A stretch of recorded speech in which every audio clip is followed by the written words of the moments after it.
looking to beeline over to that vault here. The vault is going to just spit out all kinds of amazing loot. Let's see what these guys are going to walk away with. They already have maxed out shotguns. This is a popular spot to even late rotate for some teams to kind of swing on through and pick up some goodies. So a lot of different ways Starks affects the map here. And of course, Booga, Avery, and Jamper are off to a very strong start, just from what we can tell in the wide shot. And it looks like we got two different teams here, so maybe going to set up for some tags, or maybe this, I don't think this player behind the tree is his teammate. I don't think that's a teammate, Monster. I'm not sure. Maybe I could be wrong here, but I think this might be an ambush. He's going to farm. He's actually going to farm the tree. Leo reacts so quickly, and it's not quick enough, though. I'm surprised he even reacted fast enough to get the stare up. And I was just talking about these shamble routes, and we talked about preparation, Monster. That is definitely a case of going back, checking the VODs, and seeing how Leo rotates, and then being ready for it.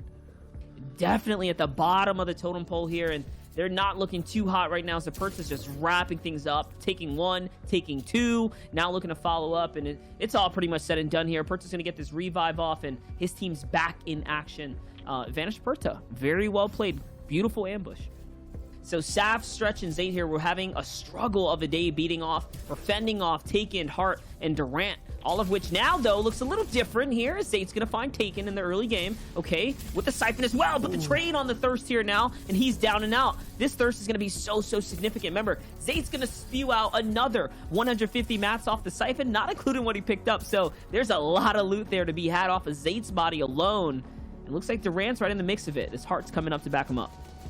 Yeah, it's going to be Stretch to kind of close this one out. He has definitely the health and shield advantage, and that's what he does. He takes down Hart, and it's a 2v1. Stretch swings it in his favor. One of the best solo players of last season, winning so many major tournaments, showing why here, but Saf coming to back him up as well. And this could be a replay of yesterday, Monster. We said they were losing more often than they were winning yesterday. They only made it off spawn one game. That was game number one, and they won game number one. So we could have a repeat. Maybe this is one of those teams that comes out firing on all cylinders, but kind of hits the brakes towards the end. But they're a team that you'd expect them to do much better today. No, as Durant takes down Saf, so it's a 1v1 situation. It's going to be Saf, it's going to be Durant versus Stretch, and this is massive right now. This is one of the drops that has so much heat surrounding it on who can win it, and I don't know who has the advantage right now. Durant has that legendary assault rifle, but if they get their hands on all of Doom's loot on top of their loot at Craggy, they're going to have a phenomenal performance unless something goes wrong.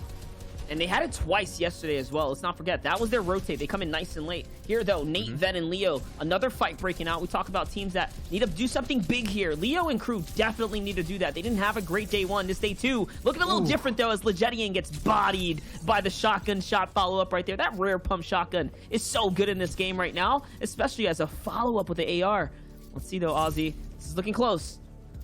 He's looking close, and they're coming out with all the mobility. He's going to get some of this loot, try and grab some of the reboot cards. He's going to have plenty of material to play with, and he's also got a legendary charged shotgun, but opting to hold on to that blue pump you talked about, the rare pump.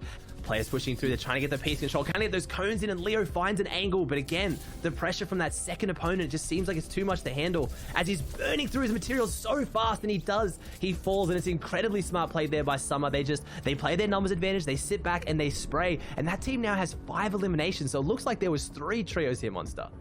Some clinical precision with an assault rifle, so they've 179 above now, as it looks like another team's pushing up towards their base, though. We have the BBG, AJ, Rox, and Vix kind of pushing in here, where you don't really want to have to box fight for your Storm Surge. A little bit risky, but at least that means there's a team close, and takes down Durant. Don't know if he'll get the finish, or will he? The shot doesn't connect, but that's 110 damage either way. They're below the Storm Surge threshold, so all kinds of issues right now. Looks like the Storm is going to go ahead and finish things off, and finally there, the Storm Surge takes him out and takes him out of the lobby, and does Acorn, and does Slacks. All of a sudden, everyone is out, and finally Jock falls. Remember, guys, they were in 3rd place coming into the tournament today. A phenomenal day yesterday. The biggest issue sometimes is the Storm Surge. Day, Mirror, and Reverse 2K already off to a strong start. 3 eliminations is pretty massive, pretty substantial for the crew right now. Remember, this is another team that has had their moments of greatness, right? They're currently in that top 4 standing. It was quite a difference, though. We saw the difference in 4th, and then to 3rd, and then to 2nd. Of course, the 1st was a massive gap. So these kind of fights matter a lot, and yes, they're going to find Chaotic with a beautiful strategy. Just throwing that crash pad underneath the base to have him fall down is so clever, especially in these tight kind of nooks and crannies that we're seeing them put themselves in. And I'm cheering personally myself for Reverse as well here. If you guys haven't seen, Reverse has been having he's been having some talks about maybe getting out of competitive Fortnite as Day gets straight into the box here. Was that off a bounce pad, or he just managed to time that jump perfectly? Just jumped. That was insane. Gets straight in the box. But as I was saying, Reverse... This endgame is going to be a wild endgame. This giant mountain is going to cause so many issues as Shark, only 48 above Storm Surge, is getting in, looking for some more Storm Surge and an easy elimination. Takes down Carry. I say easy, but almost made it look not easy as Shark is now pushing forward. Has to solo clutch this one out. And look at this endgame monster. It's just right on top of this mountain. It's just...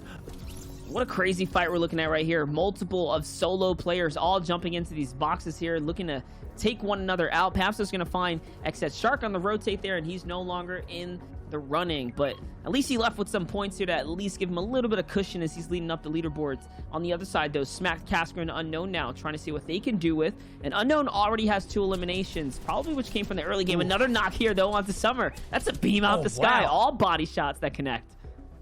Double knock there, so that's 2 eliminations if he can capitalize. There's only 1 player down there trying to get this revive off, and he's putting the pressure down, and he's looking like a great position zone as well. Managed to harpoon the body out, so he's going to guaranteed get that finish and the loot, but I'm thinking with Unknown's characteristic aggression, I don't think he's going to let this elimination get away. I don't know if he's going to let the revive get off, but again, there are a lot of people live in this lobby, 50 players here at half, so he needs to be careful that people aren't going to be able to kind of, I don't know, pull one over on him as he tries to get this finish on the second elimination.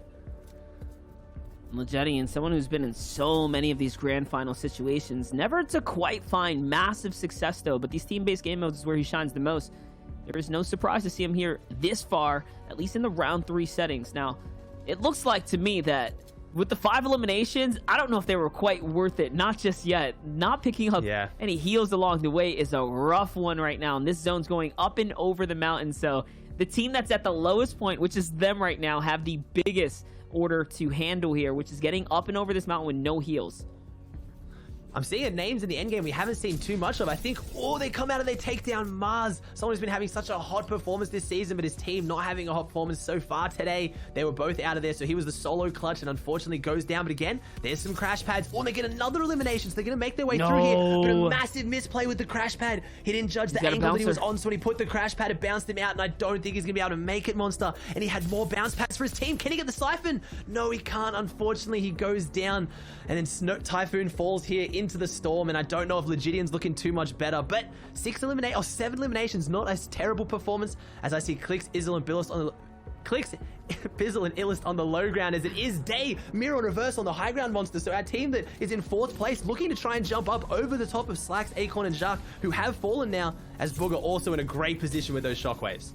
Yeah, and they're getting pressured down, so the reason they fell here was those crash pads. High ground, throwing crash pads down, and now it's time to shockwave off this mountain. Ooh. We saw this happen yesterday, and it did not work out for some of the players that went for this strategy. You eat so much Stormline going off the high ground, but it's a 220 on tonight for every single shot from the Legendary Pump. He's going to connect this time around, and Booga is going to find himself with a massive drop here. Your first place team now in the endgame and finding eliminations across.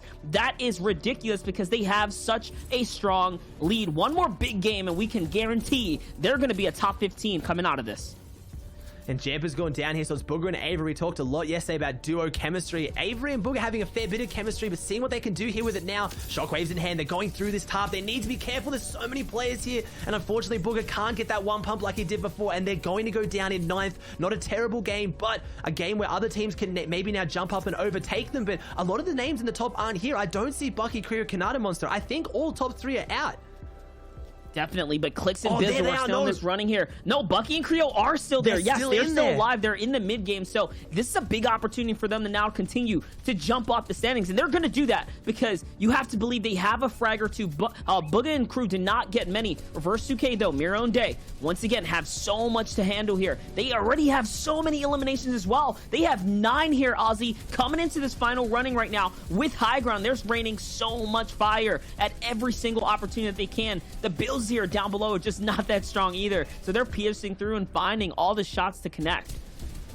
and they all have shockwaves. Each one of these teams have shockwaves right now, so if anyone tries to take this over them, they're going to be fine here. They can hold the high ground, and this is going to be a massive dominant performance. They need to jump up into that top 3 as all the other teams have fallen except for Bucky, Creo, Kanata as they try to close this one out. Now we have 3 teams alive, only 6 players though, so they have the numbers advantage as a full trio as they're spraying through. Shockwave comes out, but leaves them high and dry as they get taken out. Elige falls. A good performance from the Hispanic team in the first game of day 2 as Miro and Reverse and Day are not letting up. This AR assault is just unrelenting. They're spraying down on the entire lobby and they're just not letting go of fire as Miro going to try and work from top down now to just close out these last few eliminations to finish off a ridiculous performance here. And they handled it. They took the high ground early. They took the mountain. They knew it was going to be a bad zone and they commanded it. And look at the loadout they finished with.